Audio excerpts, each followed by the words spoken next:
Between you people, don't talk to me that way. You're just a lightweight. Don't talk to me that way. I'm the president of the United States. Don't ever talk to the president that way. There's no doubt there's a ton of PvPers on this server, but there's been a lot of debate on who really is or was the top PvPer to ever play this game. And considering we're all playing on an open PvP server, it's something worth discussing.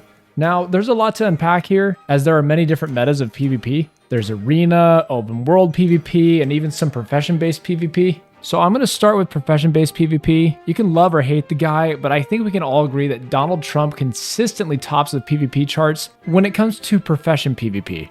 Look, I'm not here to discuss if he is good at his profession or not. I'm here to argue that he consistently tops the PvP in his profession. What makes his combat style so effective, he spec'd nearly all of his points into an ability called Insult. The racial for humans is the Speak ability, and Insult is one spell into the Speak talent tree. Trump's entire strategy is using this ability, which has a chance to send the target into a frenzy, which increases damage dealt and damage taken by 50%. And at level 100, this frenzy procs quite often. He utilizes this to win the majority of his PvP matchups. She's shocked that I picked her. No. She's like in a state of shock. I'm not thinking, Mr. That's President. okay. I know you're not thinking. You never do. I'm sorry? No, go ahead. Go ahead. But profession-based PvP isn't real PvP, I hear you say. Arena is the only PvP. Okay, well, in that case, two players come to mind, Bruce Lee and Mike Tyson. Bruce Lee is no longer playing the game, but we all know if the devs would have gotten around to fixing the permanently toggled hardcore mode, he could have respawned and everything would have been fine, but I digress. Anyway, Bruce Lee was known for his precision, his strength, absolute dedication to the martial arts class, and he also participated in one of the newer professions added to the game, the film profession. The community at large considers Lee an arena fighter and not a profession-based PvPer because he actually spec'd the most of his talent points into martial arts, and this set him apart from any other players speccing into the same class. Now there's another player that's worth mentioning, Mike Tyson. Some players argue that he's the best arena player to ever live. He's best known for his ability called Knockout, where he knocks the other player unconscious. It's pretty powerful. The other player loses control over their unit and their screen even goes black. Now, depending on Tyson's DPS and crit chance that day, you could be looking at a long black screen before it comes back on. But in some rare cases, the spell can actually proc twice, and you may suffer the permadeath bug, which is a pretty powerful spell proc, but honestly, I think it's just a glitch. Knockout is also interesting because it has a wide range of debuffs that can proc with it too. Some are just momentary, like Dazed, where you cannot walk or see straight for a few moments. The thing is Tyson just uses this to unleash more DPS and continue casting Knockout over and over since there's not much of a cooldown on there. And it's stackable, so it can proc on proc on proc with each and every cast. Other debuffs can be more serious and can affect your gameplay for the rest of your playtime. Like I said, I'd like to think that this is just a bug in the game design.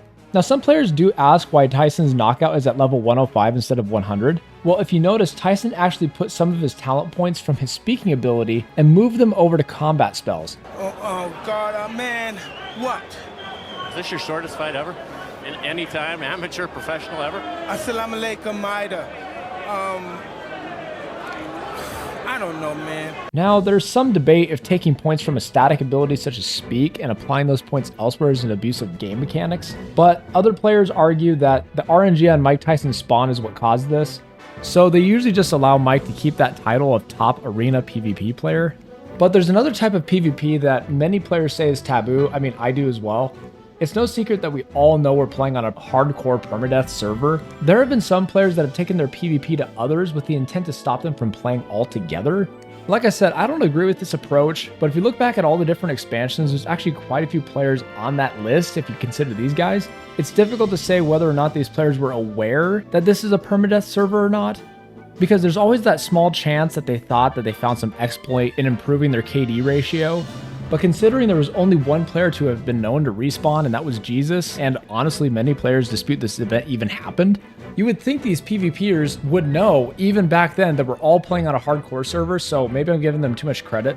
Regardless, if we're going to talk about PvPers from past expansions that abuse this mechanic, the list is quite extensive, but I think the player that exploited this the most had to be Gengis Khan. He was known to have a KD of 70,000,001. In other words, he eliminated 10% of the entire player base at the time without even dying. To put this in perspective, listen to this. Watching the Mongols sack a city and kill 1 million people and stack their bodies on top of each other. Dude, they killed 10% of the population of Earth while he was alive. They killed so many people that they affected the carbon footprint of human beings on Earth. When they do core samples of the Earth, there's like a considerable decrease in the carbon layer on Earth when Gengis Khan was alive because they killed so many people. They would set up outside of cities, of walled cities, and just camp out until people ran out of food. Yeah. And then when they started killing people, they would put them on a catapult, light them on fire, and launch them onto the thatched roofs to start the buildings on fire. Yeah, we don't have it too bad now, I guess, huh? I wasn't there when he was playing the game, but it sounds like he had min-maxed different things to pull off such numbers. It's just a shame that so many players had their game end so soon. Anyway, who do you think deserves to be mentioned as a top PvPer and why? I'm honestly curious what you guys are thinking. I know there's a ton of PvPers that aren't listed on here, but these are the ones that came to mind.